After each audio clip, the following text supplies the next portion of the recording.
All right, and to welcome our next competitor to the stage is Magda Van Dusen from Brio Coffeeworks. Judges, we are ready for you. Please make your entrance. All right, Magda, you can introduce yourself to the Hi, judges. so nice to meet Get you. comfortable, Thanks for being here.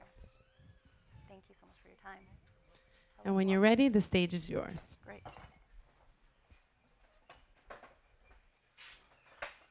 Oops. No spills, no spills, we're all good. I'll just give you guys a second to settle in. Thanks for being here.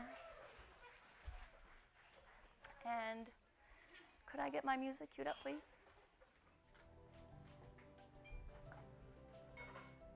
A little louder. And time. I'm so happy to host you today. I have an exceptional coffee, and I look forward to brewing it for you and sharing it with you. So being here with you today brings me full circle in my coffee journey. Let me explain by what I mean. You see, more than 5 years ago, I cupped a coffee at Kefa that wowed me. It was a natural process Ethiopia, and it was juicy, fruity, sweet. It was my aha coffee moment. I knew back then, and I made the decision that when I started my business, which was 5 years after that, I wanted that coffee to be the feature on our offering list because I wanted my customers to have the same aha moment that I did more than it was 5 years ago.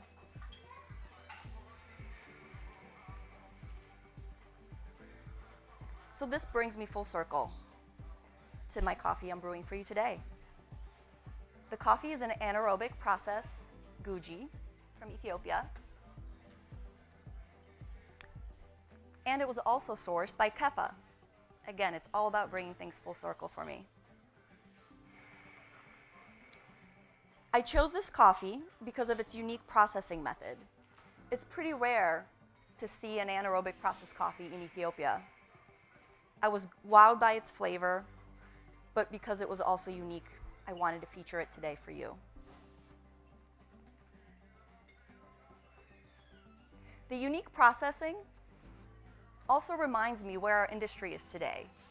We're looking at innovating processing methods, and I felt that this coffee really elevates the coffee experience and represents where the industry is.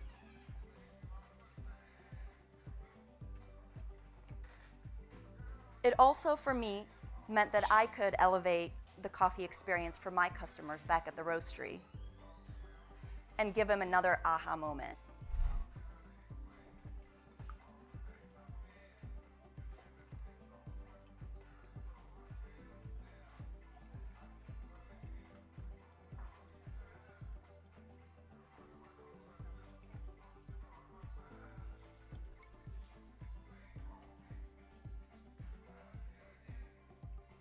I decided on a V60 and filter method for this coffee because I felt it gave the coffee the most elegance and it accentuated its bright and juicy acidity. Now I'm pouring a 30-gram bloom for 30 seconds for this coffee, and I decided to do 3 pulses after that. The first pulse, I'm pouring quite aggressively, and that's because I'm trying to extract the acids in the coffee and the bright fruit notes. My second pulse is more gentle.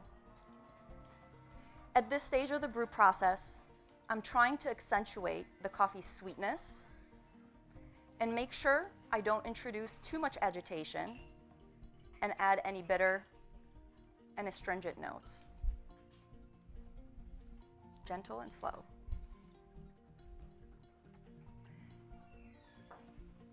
And for my final pulse, I'm even more gentle. The reason for that is that at this point of my brew, I don't really want to extract anything at this point. I'm just trying to bring it to the right strength. All the goodies are already in the cup.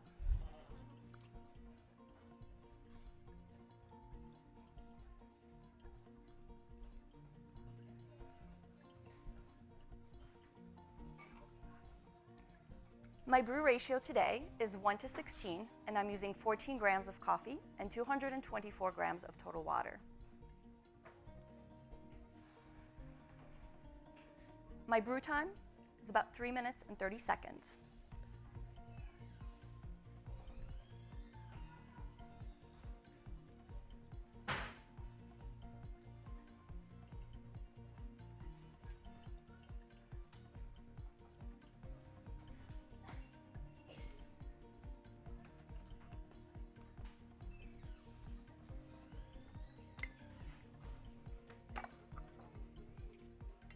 Now for the fun part, we will smell it and taste it very soon. Great. Okay, you're gonna go on a fresh tropical fruit punch journey here. For the aroma, this coffee is sweet. It's going to smell like honey.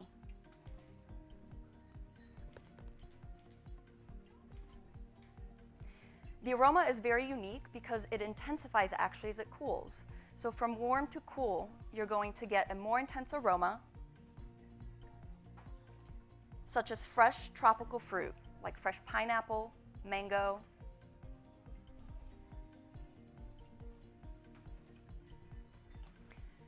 For the flavor, when hot, you're going to taste Meyer lemon, honeydew melon, and fresh red plum. When warm, you're going to taste fresh red plum, white grape, and red currant.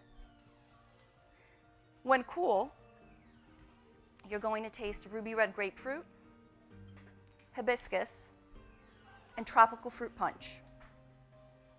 The acidity of this coffee is medium to medium plus, and it's citric. It's also super interesting because it intensifies quite a lot as the coffee cools. It goes from Meyer lemon, and it transitions into lemon and lime juice, followed by red ruby grapefruit. The aftertaste of this coffee is quite something. It's sweet throughout, but you're going to get a red grapefruit lingering aftertaste and finish. Even though it's lingering, it's going to be very pleasant. Now, the body of the coffee also intensifies as the coffee cools. It starts tea-like and light and transitions into a silky body like a butterscotch candy.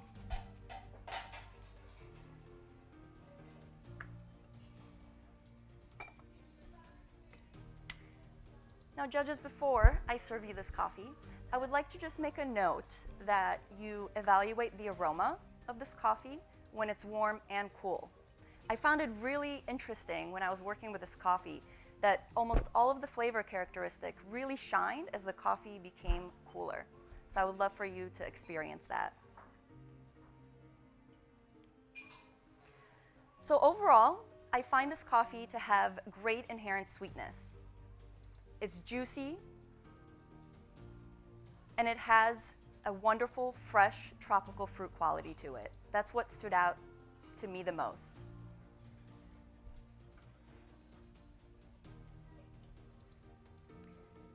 The juicy and tropical fruit acidity with the inherent sweetness and honey and beautiful, silky body and texture provide a very balanced cup. You could say that this cup was my second aha moment.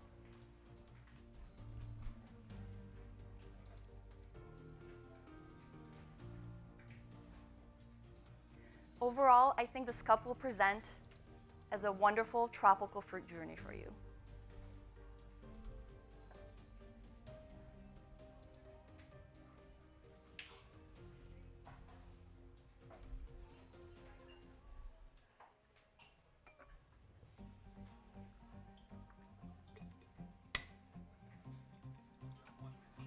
Great. I would love for you to taste it from your cups. And don't forget about that aroma.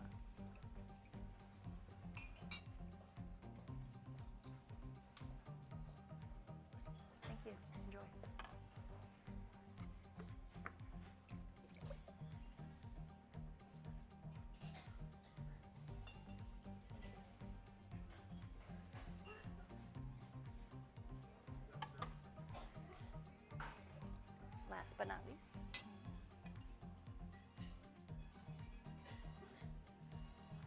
All right, enjoy. Thank you so much for being here. This journey is bringing me full circle, and I can't wait to continue to my next adventure in coffee and time.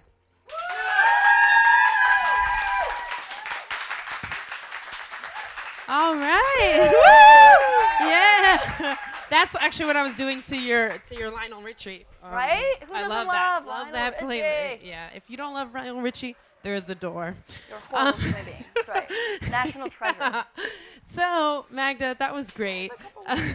You're another Glitter Cat member Yes, this year. I am. Yeah, and so I have to admit, I do know you outside of all this stuff. Very delightful, warm person. Thank you. And so I want to know what sort of pushed you onto the competition stage. Honestly, I feel like even before I got into coffee, by chance, I went to an event and I saw a coffee competition. Yeah. And I think at that point, having a coffee business was just a seed in my mind. Right. And my husband's. And once we started our roastery, it's just always something that I've wanted to do. Yeah. And it's been 5 years now since we opened, and I just figured I have to do this now. Right.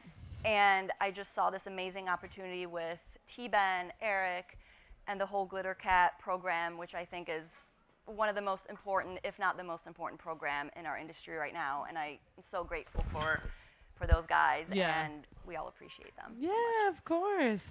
And let's talk a little bit more about this coffee. So I always love talking about the aha moment because it really is, I think, what opens our eyes up to the fact that there's more in coffee than we maybe knew previously. For sure, yeah. And so how did you get to that cupping at Kefo? Was it just kismet? Well, honestly, it was kind of crazy. It was 5 years before we even had the business. Yeah. So we were sort of these randoms. Right. And I don't remember where we met Samuel, but he opened up his cupping lab to us and invited us to cup coffees, even Yeah. though we didn't even have a business yet. Yeah.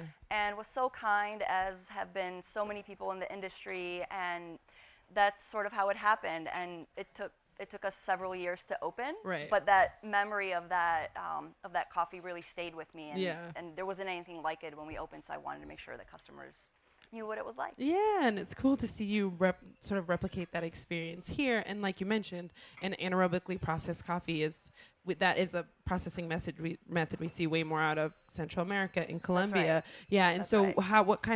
what do you know about like the exchange that allowed for that to happen? I'm actually not sure on the details. I know that it's a very new method that Sam and team are working on. Right. And I had been wanting to try an anaerobic processed coffee for a while now. Yeah. So when I found out that he was working on it, and then we tasted it on the cupping table, I almost kind of immediately knew that I wanted to do it. Right. Because it kind of, like I said, it just kind of elevates where we are today as an industry and sort of where I feel like I want to go next in my journey. And it really speaks to how plugged in Sam is too, right? Do you know, instead of saying like, well, I focus on Ethiopian coffees and this is what happens in Ethiopia, like him being open to that. That's right. Allows for you to have as we all know, it's so risky. Right. For producers to make those decisions, and Yeah. I'm really grateful, and I think it paid off, but I know it doesn't always. So. Absolutely. Yeah. And is there anyone that you'd like to thank sort of specifically then? Yeah, so obviously my whole Glitter Cat family, but I also would love to, thank my husband and partner in crime, Nate, who's been coaching me here today. Chelsea, she's been an amazing coach and supporter, and Kaylee and everybody else at Glitter Cat. And then also my team at home, who have sort of for the last 2 weeks carried the weight and probably suffered some crankiness from me. Maybe, I don't know. But I want to thank them. They're holding down the fort back home, and I appreciate them so much. All right, one last round of applause for Magda Van Dusen from Brio Coffeeworks out of Burlington, Vermont. Thanks, Magda, and best of luck to you.